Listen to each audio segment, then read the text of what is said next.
recap of the latest episode of our campaign Icewind Dale, Rime of the Frostmaiden. This is a recap of episode 19, The Black Cabin, which should get you all caught up for when we start again tomorrow on Wednesday at 6:30 Greenwich Mean Time. But in the meantime, like I said, a quick and handy little recap for you. So, last we left off, our heroes left Dugan's Hole, where they had rescued some children who had been kidnapped by a furious frost giant's mammoth and its winter wolf companions. They rescued these children, but they left one of the wolves and the mammoth alive and knew that they had to come back to finish the job. They camped out in the wilderness hoping to make a target of themselves, and they did, but not for the mammoth, but rather the vicious ice troll that had followed them from the Dwarven Valley. But this time the battle went their way. They slew this ice troll and, as they found out, cut its heart out in order to savor its alchemical benefits that they had heard about before. After this glorious victory, the Lightbringers continued across the tundra and found the Frost Giant Lodge, where they discovered that there didn't have to be a battle at all, as the mammoth and the surviving wolf considered themselves defeated and left the lodge behind. So, that chapter well and truly concluded.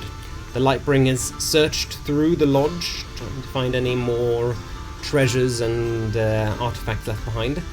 They found barrels of whale oil that could serve as fuel for lanterns in Dugan's Hole, so they took one of these with them back to the settlement, along with a mighty throne that could conjure a blizzard around the lodge.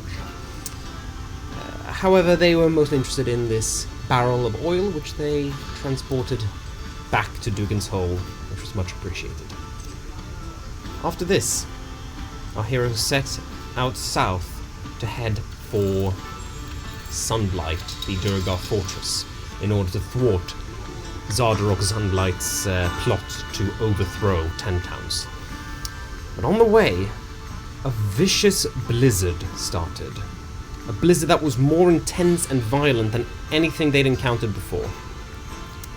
And in this blizzard, the Axebeaks got confused, and the party lost Oster. They tried to search for him using one of Baroth's spells, but to no avail. The blizzard seemed to suppress the magic. Finally, it got to the point where they realized they had to stop looking for Oster and instead started looking for shelter. And they found one. An unexpected thing that they didn't expect to come upon out here in the wilderness. A lodge, a cabin made entirely of black wood, where clearly some sort of disaster had taken place, for as they entered it they found signs of a large explosion or fire and the charred corpse of a gnome, clutching a peculiar object. This object. Now, Baroth picked this item up to examine it, at which point it furiously exploded, dealing enormous amounts of radiant damage to everyone in the room. Baroth and Lucius died instantly, their bodies incinerated, whereas Tonach barely survived thanks to her orcish traits of endurance. This sudden death of her party members and friends struck a deep and terrible chord with her, as she was overwhelmed with trauma. However, strangely enough, all was not lost. Baroth's and Lucius' spirits were not allowed to leave the lodge. Their ghosts were trapped in the building. And they found out that the reason they can't leave is because the dead gnome on the ground, his spirit also can't leave. The gnome named Macredus, whose giant floating head introduced himself to Baroth and Lucius. He explained that it was his mission to create this item that he called the Summer Star, a device that could control the weather and could be used to counteract Aurel's spell. But it hadn't worked, obviously.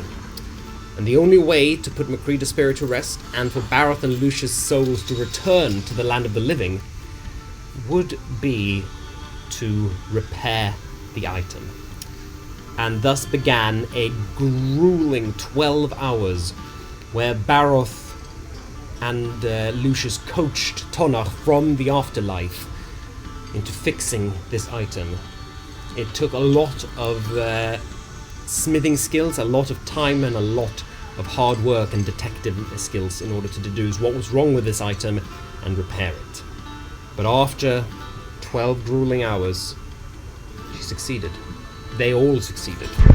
It was repaired, and after it was activated, a similar radiant light appeared, but this time blasting a hole through Oral's night sky, showing the blue morning light kind of streaming from up above. Macrea's spirit was laid to rest and restored Barroth and Lucius to life with his sincere thanks. However,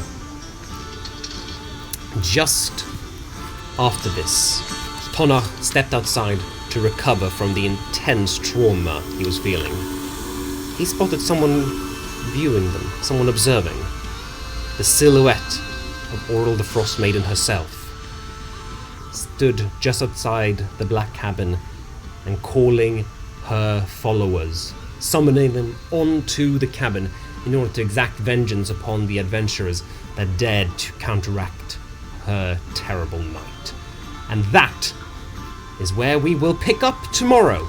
So tune in at 6:30 tomorrow night and have a watch and see what happens in the next exciting episode of Icewind Dale, Rime of the Frostmaiden. Thank you so much to Kate Irwin for supervising the design of the brilliant art that you've seen today. And we will see you tomorrow.